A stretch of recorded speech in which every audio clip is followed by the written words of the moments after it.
Y vamos a hablar ahora de la salud mental de los chilenos, un tema importantísimo y que muestra signos de mejoría según la cuarta versión del estudio que realiza la Asociación Chilena de Seguridad y el Centro de Encuestas de la Universidad Católica.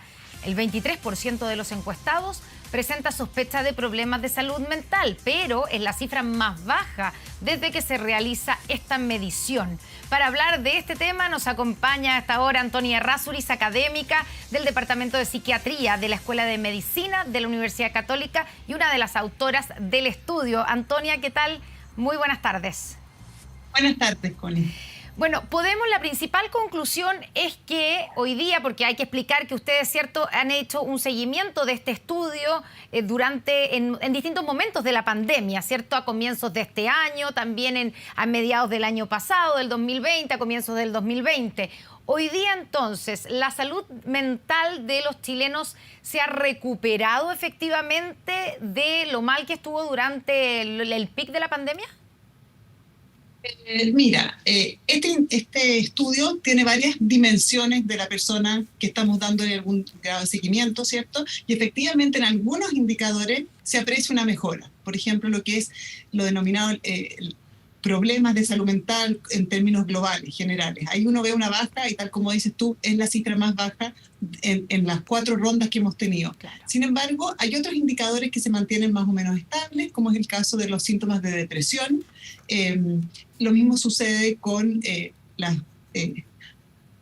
personas, el reporte que tienen las personas de su nivel de soledad percibido o incluso el consumo de riesgo de alcohol. Entonces, esta recuperación es parcial, es en un indicador que es más o menos global, y sí, lo que uno ve es una tendencia de los indicadores de esta ronda a ser muy parecidos a noviembre del año pasado y un poquito por debajo de lo que vimos en abril, que era un momento en que estaba mucho más confinada la población. De esos indicadores, Antonia, ¿cuál es el más preocupante y que, como tú dices, no ha mejorado? ¿Es el riesgo de consumo de alcohol? ¿Es el de la soledad? ¿Es de frentón los síntomas de una depresión? ¿Qué es lo más preocupante de este estudio? O sea, hay un grado de cada uno de estos indicadores que es natural y normal que la población padezca, ¿cierto? Yo creo que la tendencia es hacia recuperar los niveles del momento en que estábamos más con una circulación más normal y no tan confinados, ¿cierto? Preocupante, yo creo que no ocuparía esa palabra. Yo creo que hay otros elementos que son preocupantes que aparecen cuando uno analiza estos datos por estratificación socioeconómica, por nivel de deuda, por nivel de salud física, y ahí es donde yo creo que se prenden un poco más las alarmas. Es pensar que las personas que, por ejemplo, declaran estar con un nivel de deuda muy complicado, esas personas en todos estos indicadores aparecen en el tramo de mayor severidad. Eso es algo preocupante, porque significa que hay un grupo al cual hay que atender, ¿cierto? Que hay que focalizar el apoyo. Lo mismo sucede con las personas que tienen condiciones crónicas de salud. Las personas que declaran tener más de dos o más condiciones crónicas de salud también tienden a declarar estar con mayor grado de sintomatología depresiva, de sintomatología ansiosa, mayor dificultades en el sueño, sentirse más aislado. Entonces, yo creo que más que estos prevalencias o proporciones de la población que están en estas categorías de que es preocupante, yo creo que es ver los factores asociados, porque te permite de alguna manera accionar esta cifra y intervenir o darle cauce para dirigir los esfuerzos o las iniciativas que puedan darse. Y claramente esta es una buena herramienta para eso, porque ustedes en el estudio, ¿cierto?, miden estos distintos síntomas y distintos aspectos de salud mental en distintos grupos, ¿cierto?, por nivel socioeconómico, también por género. Y ahí sí, a mí me da la impresión de lo que alcancé a ver, y corrígeme si estoy en lo errado, que las mujeres se llevan la peor parte, ¿o no?, en todos los indicadores. No, en el consumo de alcohol, que eso es tradicional, sí, el consumo de riesgo está más asociado y tiende a ser mayor en los hombres que en las mujeres. Pero todo el resto afecta más a las mujeres, ¿o no? Sí, pero no solamente eso, Connie.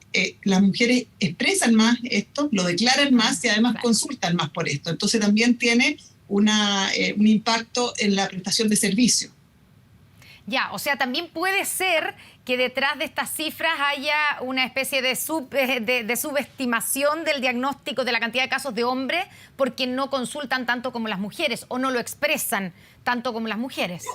Yo creo que hay mucha literatura sobre por qué es más fácil para las mujeres y cómo somos socializadas en expresar lo que nos sucede. Eso es un dato que es esperable. Pero también esto se traduce en la necesidad asistencial, ¿cierto? Porque si bien vemos que las cifras duplican o a veces triplican la prevalencia en mujeres que en hombres, además las mujeres tienden a consultar más.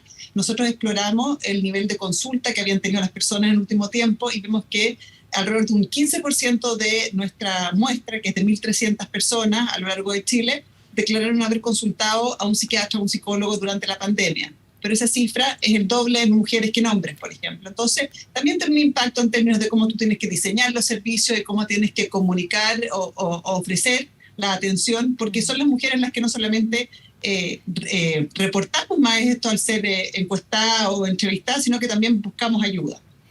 Y es también, Antonia, ¿hay alguna relación o alguna diferencia entre, por ejemplo, personas que tienen diferentes niveles de estudios, así como sí hay el grupo que tiene, digamos, y que reconoce tener más altas deudas, tiene mayor nivel de estrés? ¿Pasa algo, hay alguna relación con el nivel de estudio de la gente y su salud mental? Sí, efectivamente, depende del indicador, ¿cierto? Pero lo que sí tiendes a ver que normalmente hay como una gradiente, pero que también está asociado a otras cosas, porque el nivel de estudios per se no está escrito en piedra, sino tiene que ver también con tu autonomía en tu trabajo, con quizás tus posibilidades de empleo, con otras dimensiones de tu funcionamiento. Pero sí, en general, uno ve que transversalmente mayor educación es un factor protector y que tener un nivel de educación muy bajo, muy básico, es un factor de mayor riesgo. Sin embargo, también nos pasa en esta muestra, por ejemplo, que en el nivel bajo también se encuentran las personas mayores, por una cuestión demográfica, claro, que no accedieron a mayores niveles educacionales. Entonces también estás pesquisando gente mayor en la muestra de gente con baja educación. Entonces pueden ser las dos cosas juntas. ¿Y hay alguna diferencia, Antonia, en términos de las diferentes regiones, en el norte, el sur y la zona central, donde se concentra la mayor parte de la población de nuestro país y la población urbana sobre todo? Efectivamente, en esta muestra, y también depende de cada indicador, pero la región metropolitana apareció como la región con peores indicadores. Claro. Versus la región del norte, que en la ronda anterior había aparecido como la región más afectada. Y eso probablemente va a reflejar, si uno hiciera un análisis detallado por comuna, las restricciones que estaban impuestas en la población. Las restricciones, digamos, de movimiento. Exactamente, porque lo que en el fondo opera acá es que esto es como un experimento natural, ¿cierto? A la gente tú le dices quédate en tu casa, pero además no puedes contar con la red de apoyo que normalmente cuentas para que te ayuden con tus hijos, tampoco tienes a las amistades para hablar de tus temas, tu trabajo quizás se desorganiza en términos de horario, entonces hay una serie de externalidades y eso es lo que impacta, ¿cierto? Y lo que normalmente te protege empieza a dejar de operar. Entonces yo creo que si uno hiciera un análisis por comuna, esto del norte, el sur, creo que la explicación probable sería que son personas que han estado más restringidas en su capacidad, por ejemplo, de hacer ejercicio, de poder reincorporarse al trabajo. Entonces eso es lo que estaría reflejando más que un problema per se de la zona. Podemos decir, Antonia, podemos concluir a partir de esta cuarta entrega del estudio del termómetro de salud mental que está directamente relacionado esta leve mejoría de la salud mental de los chilenos a que tenemos mayor flexibilidad en las medidas sanitarias, sobre todo en el encierro, en que la gente ha podido volver a hacer de alguna manera la vida normal y ha podido salir a trabajar. Yo creo que sí, pero también tiene que ver con la vacunación. Ya. Con la vacunación, entonces menos incertidumbre, más confianza. Yo creo que la economía, la recuperación de los hábitos y de los contactos. Pero yo creo que, claro, si hubiera que sintetizarlo, es una mejor situación sanitaria global. Y ahí llama la atención cuando ustedes nombran digamos, enumeran los estresores, ¿cierto? Los factores por el cual la gente se estresa en mayor o menor medida. Está la delincuencia, está la situación económica esperada, está la posibilidad de contagiarse del virus y también la pérdida de empleo. Y ahí hay un cambio en la proporción, ¿cierto? En algún momento la posibilidad de un contagio era algo que estresaba a mucha gente y en un número y una proporción más alta que cualquier otra de los factores, y también la pérdida del empleo, por ejemplo, ¿no? Ahora vuelve a ser la delincuencia, que probablemente era uno de los temores anteriores a la pandemia. Sí, yo creo que efectivamente este descontrol, porque todos sentíamos que no estábamos protegidos, porque literalmente éramos más vulnerables sin vacunas que lo que somos hoy día con vacunas. Y esa falta de control sobre tu entorno es algo que efectivamente pasa a ser figura y el resto hace fondo, ¿cierto? Y lo que pasa ahora es que con este mayor empoderamiento o mayor seguridad en que estamos más protegidos contra el coronavirus, las cosas más nimias o los temas más contingentes probablemente aparecen como más relevantes y vuelven a retomar la importancia. ¿Qué pasa con la actividad física? Que es otro de los temas, ¿cierto?, que ustedes también midieron. ¿Tiene directa relación con la sensación de, al menos, de sentirse mejor, de tener una mejor salud mental? Mira, es difícil hablar de causalidad porque tendrías que hacer un experimento de poner a la mitad de la gente a hacer ejercicio y a las otras personas y prohibirle hacer ejercicio. Entonces, hablar de que, pero sí efectivamente lo que uno ve es que son dos variables que se mueven juntas. Y lo que uno ve es que las personas que llevan un estilo de vida sedentario, que también probablemente refleja mala salud física global, altas condiciones crónicas, o también un empleo precario donde tienes poca autonomía para dedicarle tiempo al ejercicio, está muy asociado, y en esos grupos en los que se declaran como sedentarios, aquellas personas que no han hecho nada de actividad física, ni siquiera media hora de caminar, esa gente tiene casi el doble o incluso más a veces de proporción de ellos en estos niveles de mayor severidad en cada uno de los indicadores.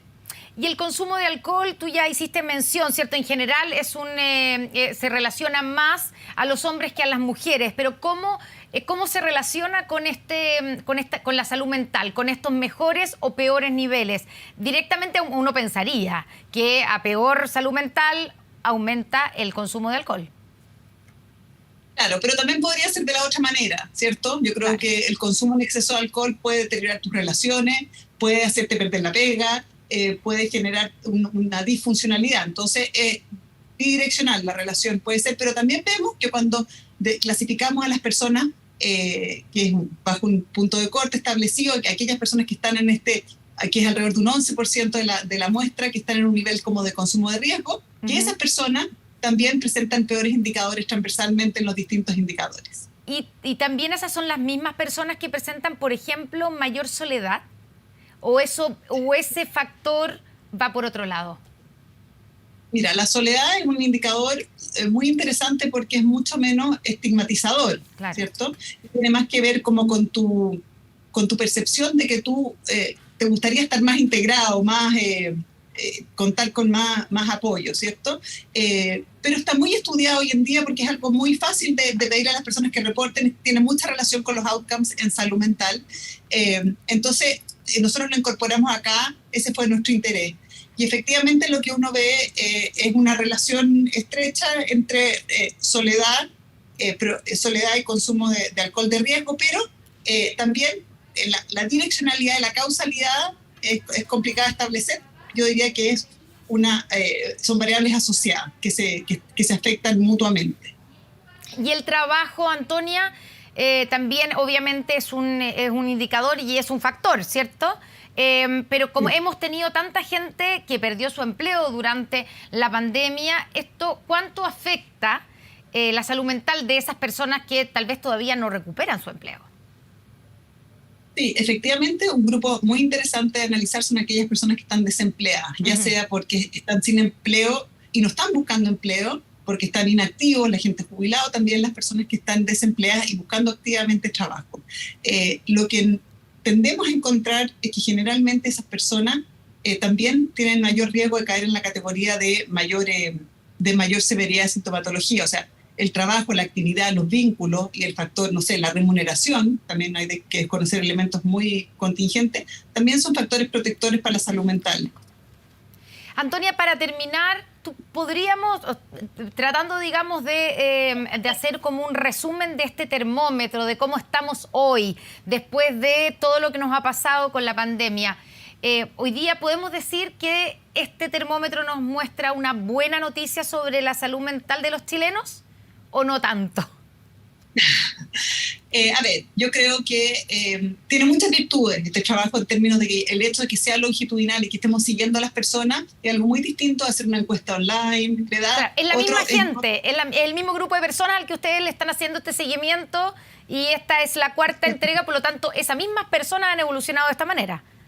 Exactamente, y eso tiene un valor agregado, ¿cierto? Y además son personas que fueron visitadas en su hogar previamente, entonces se cuenta con un montón de información al respecto. Entonces, y también hay que reconocer las limitaciones que estamos hablando de un grupo entre 21 y 68 años. Acá están quedando fuera grupos que pueden ser muy vulnerables, por lo tanto no podemos hablar de la población chilena. ¿Qué pasa con los adultos jóvenes que han visto súper afectada su situación, la gente que está buscando empleo, los alumnos de primer y segundo año de universidad que no han ido a la universidad físicamente, los adultos mayores? Hay grupos que quedan fuera de esto. En el grupo entre 21 y 68 años de zonas urbanas, porque también este estudio deja fuera personas, no tenemos representatividad a nivel de las zonas rurales, sí hay una tendencia a que los indicadores se están asimilando a lo que era noviembre, ¿okay? Se están pareciendo en términos de una tendencia hacia eso. Ahora, es una recuperación en algunos indicadores como problemas de salud mental globales, sospechas y problemas, pero hay temas como la sintomatología depresiva que lo que vemos es más bien un trasvasije de personas que están en la categoría de mayor severidad a una categoría más de síntomas moderados. Entonces sí, hay una mejora, sí, no tan marcada, pero sí hay unas áreas en que uno ve que ya efectivamente no se sigue incrementando los niveles que habíamos visto, que llegamos a tener indicadores muy preocupantes de no sé, pues sobre un 30% de la población con necesidad de atención, y eso hoy día lo vemos bajando. Sobre todo, yo creo que el mejor resultado es que hay una sola pregunta que quizás incluye todo, que se le pregunta a la persona cuán deteriorado siente que su estado de ánimo versus antes de la pandemia. Y teníamos respuestas del orden del 45% de las personas, 46% declarando que se consideraban que estaba mucho más deteriorada o más deteriorada que antes de la pandemia, y ese indicador hoy día bajó a 32%. Por lo tanto, 1 de cada 3 chilenos considera que hay un deterioro, una merma a su salud mental, pero no estamos llegando a la mitad de los chilenos. Entonces yo creo que desde ese punto de vista sí, estoy contigo. Es una buena noticia, pero todavía sigue siendo preocupante. Antonia Errázuriz, académica del Departamento de Psiquiatría de la Escuela de Medicina de la Universidad Católica, muchas gracias por esta conversación aquí con Noticias 24. Buenas tardes. Buenas tardes. 5 de la tarde con 40 minutos. Nos vamos a una pausa y ya estamos de vuelta con más aquí en Noticias 24.